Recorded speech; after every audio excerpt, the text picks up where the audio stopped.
Reka twongere tubasuhuze kandi tubifurize kugira ibihe byiza inshuti zacu mukunda kandi mukurikira ibiganiro bigiye bitandukanye bitambukira ku muyoboro wacu wa YouTube wanyu wa Kwiringira TV. Amahoro y'Imana akomeze kubana namwe. Nsuze kandi mikaze abadukurikira bari irwota amasimbi aho tutabasha kurebesha amaso yacu n'ibitekerezo byacu, ariko twumva ibyaho abari hano mu gihugu cy'u Rwanda, amajyepfo, amajyaruguru, iburasirazuba, iburengera bwaryo, ndetse n'abari hano mu mujyi wa Kigali, mwe benshi dukunze kwita abasirimu cyangwa se abanyamugi. Namwe amahoro y'Imana akomeze kuba kuri mwebwe. Uyu munsi ntago ndi njyenyine, ndi kumwe na mugenzi wanjye Nelson. Amahoro y'Imana bane nawe Theo. Uri tayari? Tugiye kubwira abantu kuri tariki ya 7 z'ukwezi kwa gatanu 2025 nta yandi makuru ari kuvugwa mu bitangazamakuru hirya no hino ku isi, cyangwa se mu bitangazamakuru byandika haba BBC na Vatican News, cyane ko ibyo bitangazamakuru tugiye kwifashisha tubageze by'inkuru aho biri kuvugwa neza ko abakaridinde bagera kuri 133 bose bari i Vatican, aho bari gushaka cyangwa se bari kwishakamo uzasimbura Papa Francis wasinziriye kwa 21 z'ukwezi kwa 4 2025. Nende hari icyo watuboneye muri ibyo bitangazamakuru byagiye byandika, ngira ngo wabitubwira unabanza kubwira ndetse no gusuhuza abari kutwumva muri kano kanya. Bose mbaye ikaze kandi nizere ko bamaze gukora subscribe, batarayikora bayikora. Abarenga 42,000 badukurikira bose ndabasuje kandi nkomeje kubaha ikaze. Tugitangira rusuhuje abari rwota amasimbi, ndavuga ati rimwe nitwongera kuganira nzakubaza ngo ayo masimbi baba bota nayahe, ariko hari no kundi kuntu bavuga urumwe musi wowe undusha byinshi amasimbi. Tuzabireba kuko atari byo tugiye kuvuga, ariko kora ko arushuje byibuza bari ku mugabane y'Uburayi. Turaza kwibanda noneho abadukurikira bari mu Butaliyani, kuko niho tugiye kwibandaho. Tugiye kureba amatora ya Papa agiye kuhabera cyangwa se yahatangiriye kuri no munsi, nibyo turaza kwibandaho. Ubwo rero abambutse ingeri ngari bose tubahaye ikaze bumva ikinyarwanda. Inkuru rero iri kuvugwa mu bitangazamakuru byinshi bitandukanye, nitubwira ko amatora yo guhitamo Papa mushya yatangiye kuri uyu wa 7 Gicurasi umwaka 2025 i Vatican, aho abakaridinari 133 baturutse mu bihugu 70 binjiye muri chapelle ya Sistine kugira ngo batore usimbura Papa Francisco witabye Imana ku wa 21 Mata muri uyu mwaka 2025. Iyo ni inama y'amatora ya Papa ifite byinshi sobanure, kuko aba bapapa baratubwira ko baturutse mu bihugu 70 bitandukanye. Tukira ahangaha ndagira ngo mbabwire ko muri ibyo bihugu 70 harimo n'igihugu cyacu cy'u Rwanda, nacyo kirahagarariwe. Ikindi turaza kubabwira ku bari guhabwa amahirwe menshi atandukanye, dushobora no kubonamo umunyafrika wa mbere, kuko harimo umunyegana uhabwa amahirwe menshi. Kugira ngo rero tuze kwihuta, tuze no kubasesengurira bamenye byinshi bitandukanye, reka tubabwire uko amatora yo guhitamo uzaba papa akorwa. Icyo bagomba kumenya ni uko akorwa n'abakaridinari, nk'uko twari tumaze kubivuga haruguru. Amatora akorwa mu ibanga rikomeye, aho abakaridinari bafungiranye muri chapelle ya Sistine, nk'uko twari tumaze kubivuga. Kugeza habonetse papa mushya batora inshuro enye, no kuvuga inshuro 2 mu gitondo n'inshuro 2 ku gicamunsi. Urumva batora 4 ku munsi. Ibyo nabyo ndizera ko nibyo mvise bishyashya.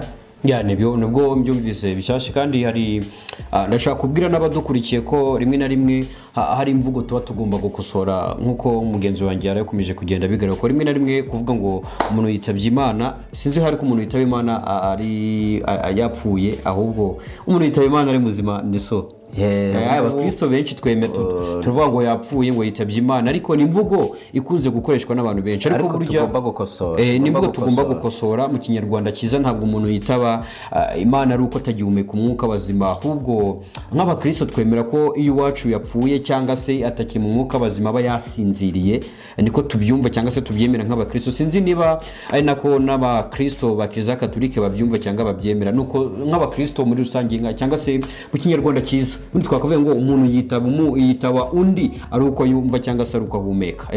Yego. kubera ko abakatolike cyangwa se n'abandi bantu babyemera uko nguko ari bazima, twababwira rya somo rivuga ko abazima bazi ko bazapfa ariko abapfuye ntacyo bazi. Urakoze cyane rero kudukosora, Imana iguha umugisha, niho uwera nyine umwigisha mwiza, nzi ko hari icyo bakuyemo. Niyo mvugo ikoreshwa, ntibavuga kwitaba Imana k'umuntu utakiriho, ahubwo bavuga ko yasinzire. Twe turimo tubabwira rero cyangwa se yapfuye muri rusange. Twarimo rero tubabwira ko batora inshuro enye ku munsi kandi baba bafungiranye ahantu hamwe mpaka habonetse uwo bari gutora nibwo bafungurirwa aho hantu. Ndetse aha hantu bari no gutorera muri ako gace, iminara yaho ntabwo ibiri gukora neza kugira ngo hatagira utanga amakuru hanze, kugira ngo batamenya ibanga. Bagira amabanga akomeye cyane, ndetse na bya bitangazamakuru bikomeye byumviriza abantu, urumva hamaze kuvaho connection hano ntabwo biba bigikunze. Rero ndumva twakwihuta tukaza guhita tubabwira umwe kuri umwe noneho mu bakandida bahabwa amahirwe kugira ngo nabo tuze kubamenya. Ngira ngo uwa mbere uhabwa amahirwe ni Cardinal Pietro Parolin, akaba ari uwo mu gihugu cy'Ubutaliyani. Ahangaha n'ubundi mu Butaliyani nyine aho bari gutorera, ari mu bahabwa amahirwe cyane, niwe uri ku mwanya wa mbere. Yego, wakomeza ukatubwira impamvu ari guhabwa amahirwe, kuko ibitangazamakuru bigiye bitandukanye nabyo biri kwandika ko uyu Cardinal impamvu ari guhabwa amahirwe ari uko n'ubundi yabaga ari umuntu wahariye iki, n'ubundi yabaga ari umuntu wahariye, twavuga ko uri ibwami n'ubundi baratubwira ko ari umunyamabanga wa leta wa Vatikani. Yego, afatwa nk'ushobora gukomeza umurongo wa Papa Francisco, bivuze ko ibyo yakoraga bakoranaga n'ibyo ashaka gukomeza muri uwo murongo. Hanyuma rero umukardinali wa kabiri uhabwa amahirwe yo kuba yaba papa ni uwitwa Luis Antonio, akaba ari umunyafilipine. We afite ibitekerezo by'iterambere kandi ashobora kuba papa wa mbere w'umunyaziya.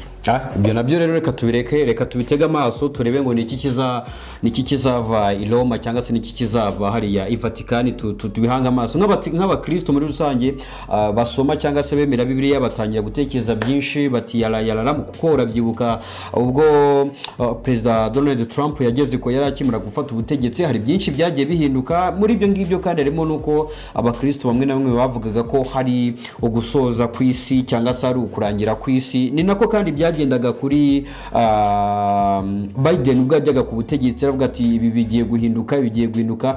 Ntabwo twabirenza amaso, kuko ni nabwo kandi ubwo papa byatangiye kunugwanurwa ko arwaye cyangwa se afite ubuzima butameze neza. Abantu bagiye batandukanye banditse byinshi, bavuga byinshi byerekeye mu gusoza ku isi, bandi bati 27 isi zarangiye. Ariko ngira ngo nireso hari abapapa, hari abakardinali benshi bari guhabwa amahirwe. Mu bapapa 133 ni benshi bariyo, ntabwo tuzi ngo ni bande bazahabwa amahirwe cyangwa se uza abapapa, ariko ngira ngo ari wakomeza ukatumye muri abo ngo, cyane ko hari ibiri kuvuga cyangwa se ibitangazamakuru byanditse ko muri abo ngo bari guhabwa amahirwe harimo n'abazahindura bimwe mu byo papa yakoraga cyangwa se bakabikomeza. Uraza no kubitubwira mu nkuru yacu nk'uko turakomeza tugenda twibwira abadukurikiye. Yego, impamvu y'iki kiganiro nuko twabwiye ko hano ariho baramenyera abapapa 4 bahabwa amahirwe kurusha abandi. Twari tumaze kubabwira babiri, twari tumaze kubabwira ko uwa mbere ari Cardinal Pietro, uwa kabiri akaba Cardinal Luis w'umunyafilipine muri Aziya nk'uko twari tumaze kubivuga. Undi uhabwa amahirwe uri ku mwanya wa gatatu ni Cardinal Matteo Zuppi, uyu nawe akaba ari umutaliyani. Urumva ko abataliyani byanga byakunda muri 4 nimba bafitemo 2 bafite amahirwe menshi yo kuba bagira umupapa. Uyu we afatwa nk'umwe mu bashyigikiye impinduka kandi yagaragaye mu bikorwa byo kugarura amahoro muri Ukraine. Urumva ko we nibyo ngibyo aharaniye. Umupapa rero uri ku mwanya wa 4 ari nawe wa nyuma tugiye gusorezaho kuba ari guhabwa amahirwe, uyu we yitwa Peter Turkson, akaba ari umunyagana, akaba ari we wa munyafurika twababwiye ko ashobora kuba ari we munyafurika wa mbere waba ubaye papa nk'uko bakomeje kugenda bitubwira. Afite amahirwe make ariko ari mu bavugwa, akaba yaba papa wa mbere w'umunyafurika kuva kera. Iyo banditse ngo kuva kera nuko n'uyu nguyu uherutse gusinzira atorwa, uyu munyagana yarahabwaga amahirwe.